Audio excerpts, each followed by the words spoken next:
So, hello, Mia. Lovely to Hello, be Nikki. speaking to you. It's so wonderful to have the opportunity to speak with you about one of your wonderful books again. I want to thank you for giving your time um, for this, well, the interview, but I think it's more a conversation. How do you think? Yep, yep. That's a much more natural way of handling it. Okay. We've spoken before, so we're quite comfortable with each other. So Yes. you just fire ahead. Okay.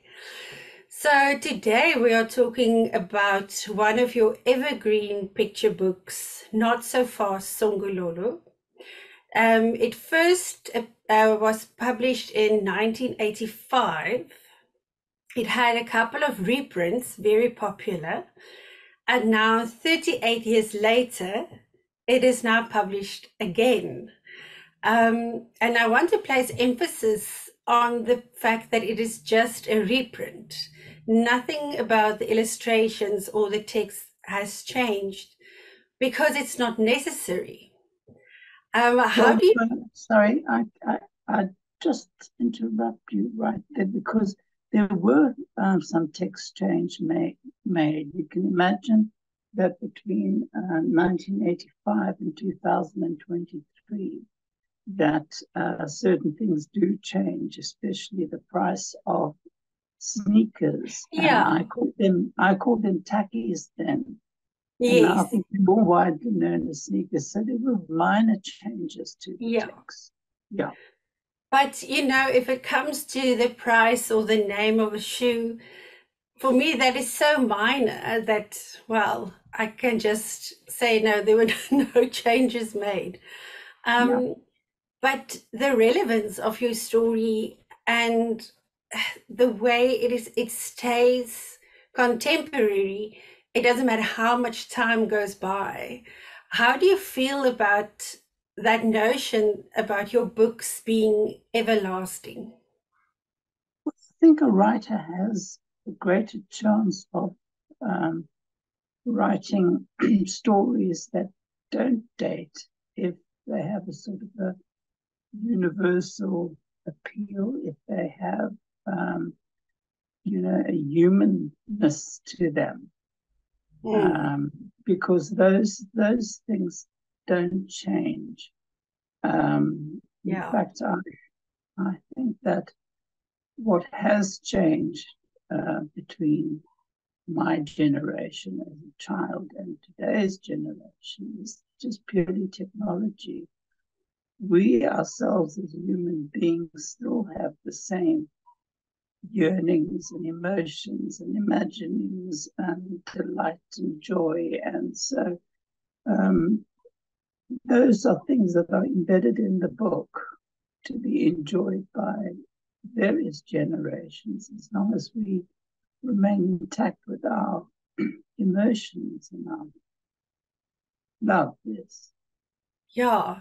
That's absolutely true. And that is one of the things about your books that I've told you numerous times that I appreciate so much. It is that very sincere human touch that you always offer your reader.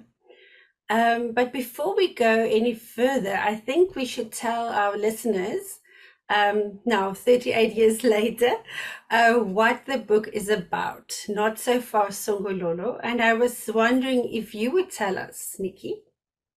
Yes, well, it had a real beginning in Mm-hmm. that one just before Christmas many years ago, I was in the shopping area in Claremont, which is Cape Town, Mm-hmm. and I happened to see this old Gogo. Well, I'm probably older than she was, and right now. And before her was walking a little boy who I assumed was her grandchild. Mm-hmm. And they caught my eye because, first of all, he seemed to be guiding her through the busy Christmas um, shopping. And every now and then you would look back just to make sure she was fine, she was there. And as happens with many of the books that I write, the starting point could be something I see, which triggers something I feel. And what I felt at that moment, well, it was a memory that took me back to when my grandmother used to take me shopping for shoes. Yes. We were a working class family, and it pained my mother to look at our shoes getting holes in them and older needing replacement because money was scarce. But Yeah. I remember my Irma would get to the point where she would say, "Konkant," on some cutlets too. And then we'd go to the shoe shop and I'd get a new pair of shoes. And I don't know how common it is amongst children, but I have an idea that most children adore shoes. They just love getting new shoes. Yeah, definitely. Yes, I have a 2-year-old granddaughter now, and she has a wardrobe full of shoes. Yes, and she loves them. So that was the start. And then when I came home, I have a very good visual memory. And I was able to draw what I had seen. And as I drew the characters, the story came to me, which is very straightforward, everyday kind of story about an old granny wanting to go into town but needing some help. And it comes at a time when Mama feels that Malusi is old enough to go with his Gogo and help her. Okay. And it's really just unfolds from that point. The way you tell the story, I feel is so interesting because, as you said just now, children love getting new shoes. I mean, the children in my life, when they have their shoes on, they always brag with it, whether it's now old or new. So that's really a thing for them. But it's almost like there is a character development that you place into the story of this Malusi. I think in the English version, is he not called Shepherd? Yes, he is. Yes. I knew that if the book was to be published outside South Africa, Yeah. that Malusi would be a difficult word for most English-speaking readers. Yeah. So that was changed, yeah. Okay. So Shepherd, we meet him as a boy who does not like to be hurried. He doesn't like people telling him to hurry up or be quick. He takes his time, and then we find out that he has this really old shoes that he got from his brother. So his brother got the new shoes and he has now the shoes with holes in it. And I think, well, we're going to give away a little bit, but I think it's obvious that toward the end of the story, there is a purchase made, and all of a sudden it's like Shepherd has some new life in him. And for the first time, instead of the grandmother telling him, come now, well, Songololo, that's her name for him, she has to tell him not so fast. And I think that's part of the energy also of the child, in finding something they can care for, in finding something that is their own. But what is interesting for me, if we take that a little bit further, I find the same thing with children who doesn't have a lot of books or who's really obsessed with books, that having a book is also a prized possession. So now you have it two in one. What do you think about the value of the book and the story for a child? Well, first of all, I hope above all that it's enjoyable, it's engaging. And I think the longevity of the book proves that it works in that way. Yes. I think children, whether they are, poor children or well-off children, all have something they want, Yes. something that seems just beyond their ability to get.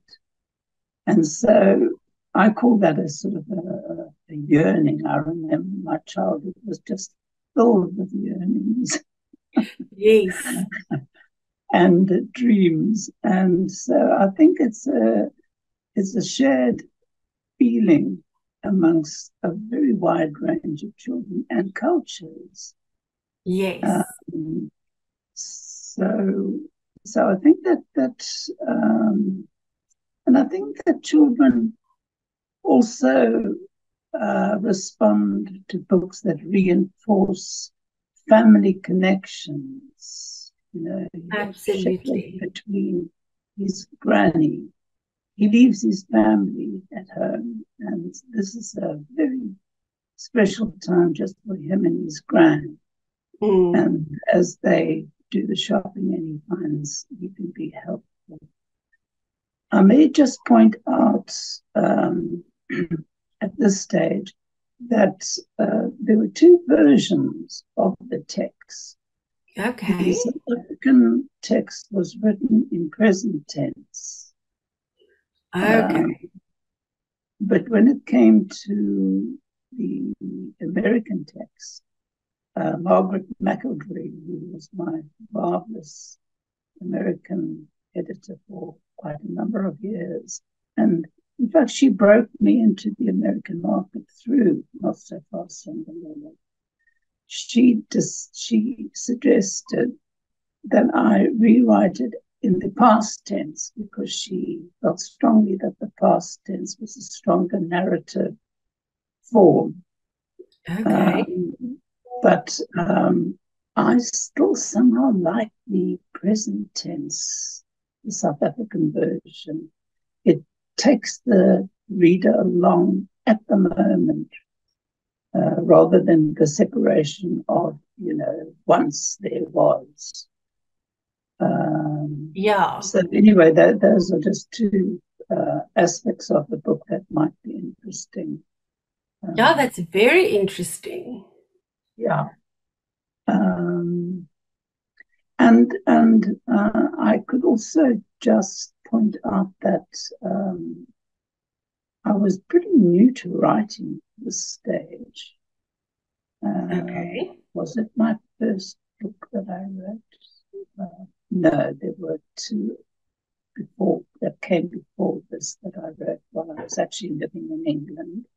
But this book I started when I returned to South Africa, and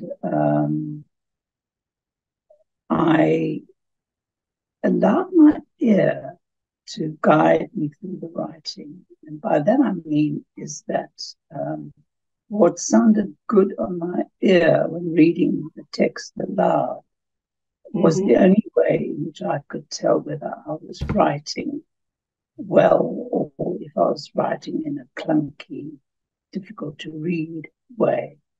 And it's a tip that I like to share with new writers, that, you don't, first of all, you don't edit yourself when you are drafting an idea.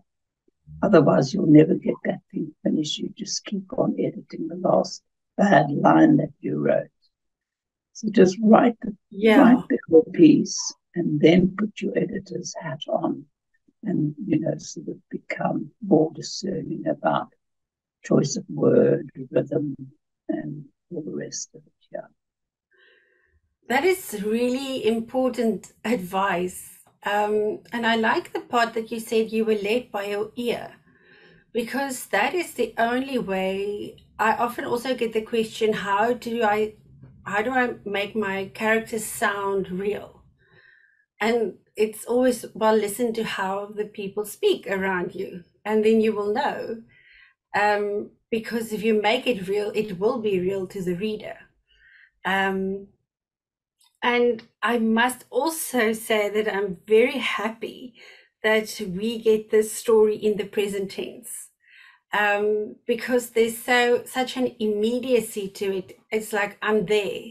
I can be Songololo, or I can be Gogo, and I'm in the story. And that is really, really special to me. Yes, it also animates the pictures just a degree.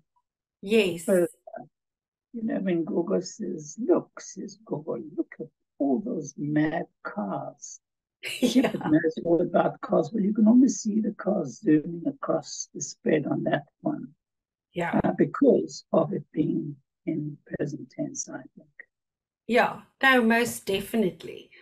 I think also when I look at this story, and I'm now careful of repeating myself in our conversations, but all of your stories, they really touch my heart. And that is something I hear from a lot of people. And I think it is all of the love that is in it.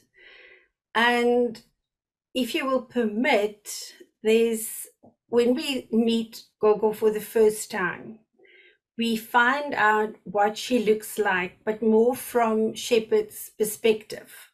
Not that he is telling it, but that's how I see it. And both the theme about shoes comes in, but also your continuous theme about love. And I was hoping you'd permit that I can read that in both English and Afrikaans. Please do, yes. Okay, so this is one of my favorite parts. It is next to a big illustration of Gogo with her hands on Shepherd's or Songololo's shoulders. And we meet her this way. Gogo is old, but her face shines like new school shoes. Her hands are large and used to hard work, but when they touch, they are gentle. Now, Runa Rupert, in her Afrikaans translation, she wrote, Gogo is oud, maar haar gesig blink soos nuwe skoolskoene. Haar hande is groot en gewoond aan harde werk, maar as hulle aan jou raak, is hulle vol liefde. Oh, that's lovely. And that's beautiful. When I read the book, obviously I've read it to death, but this description of Gogo always comes through to me as the standout. And if you look at the illustrations, she's obviously much bigger than Songololo.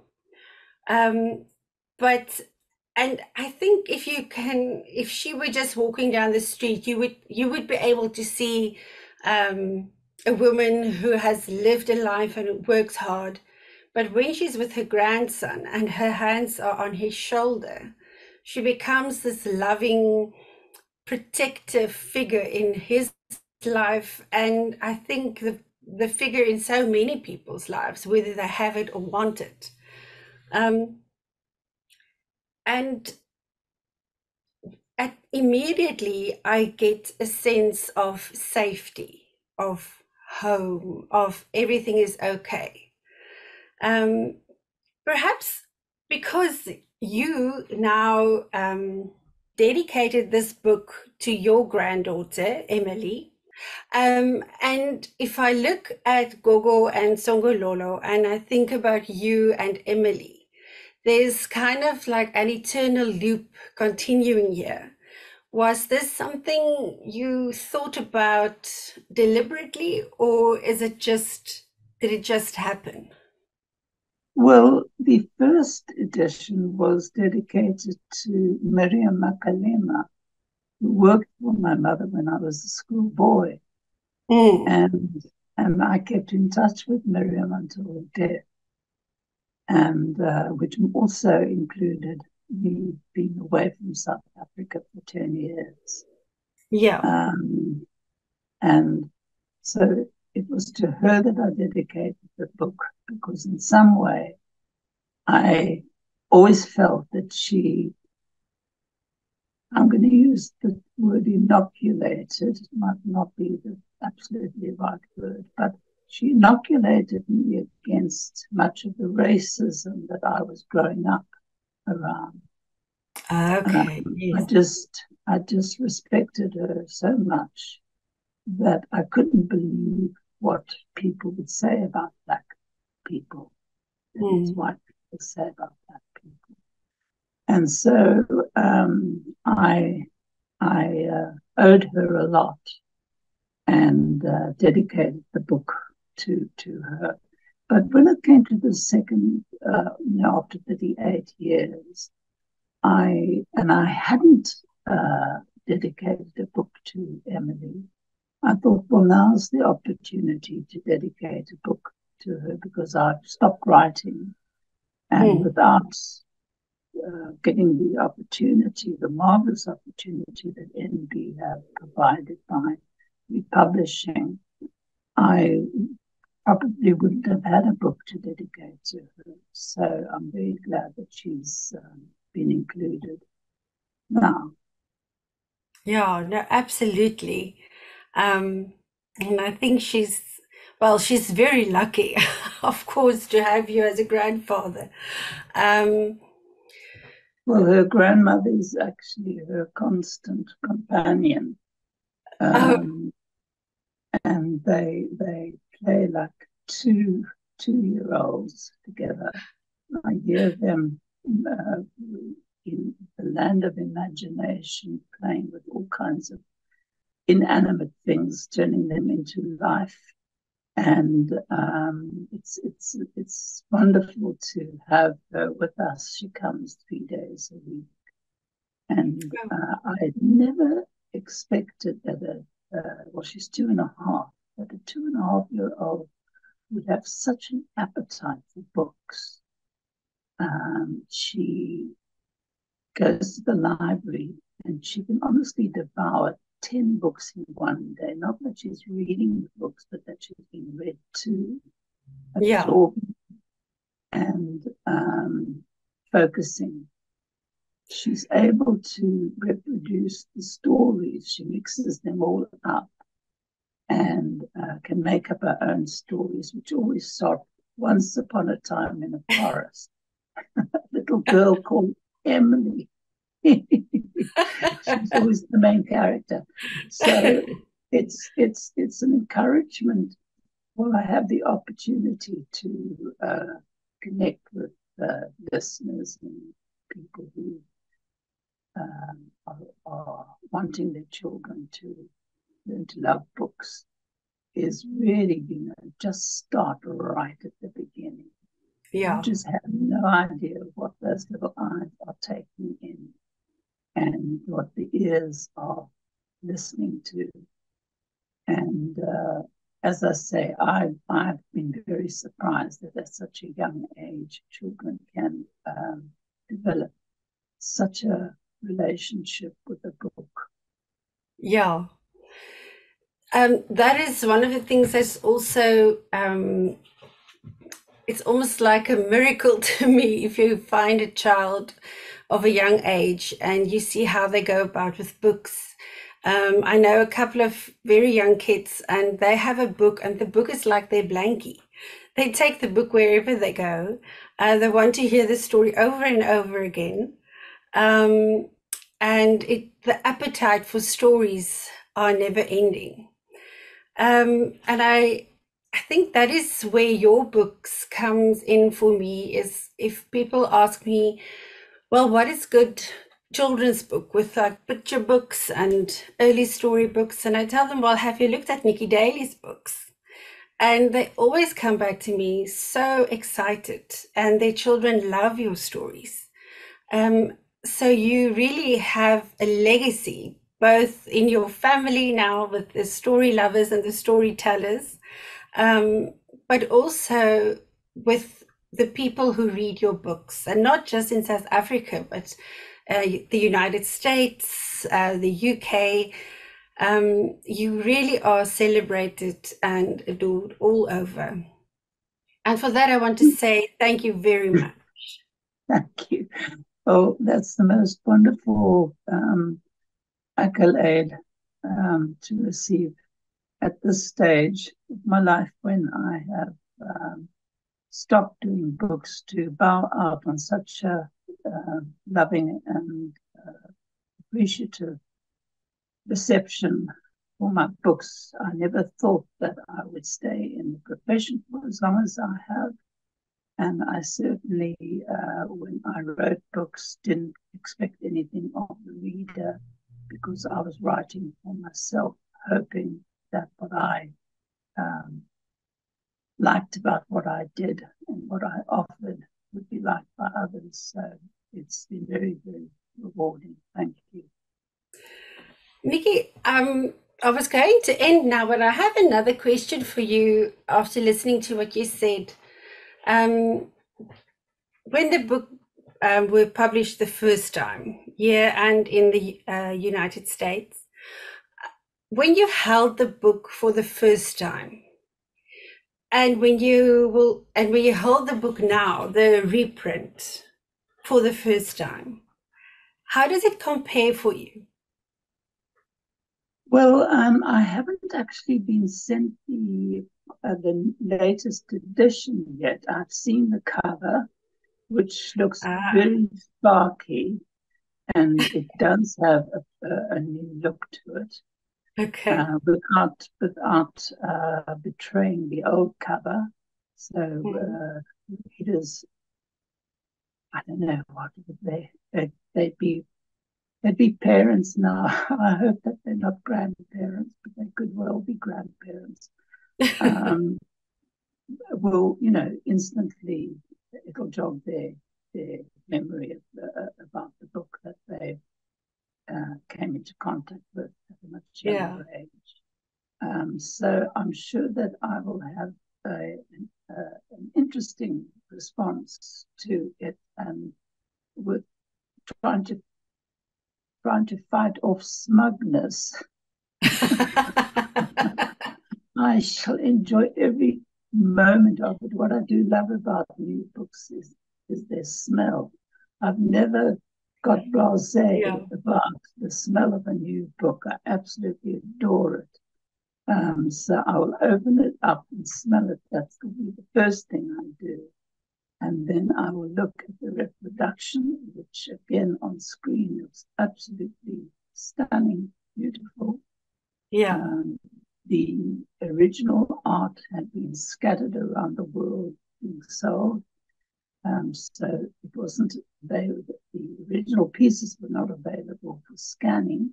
Okay. But scanning from printed matter has become so refined that honestly I can't tell whether a book has been scanned from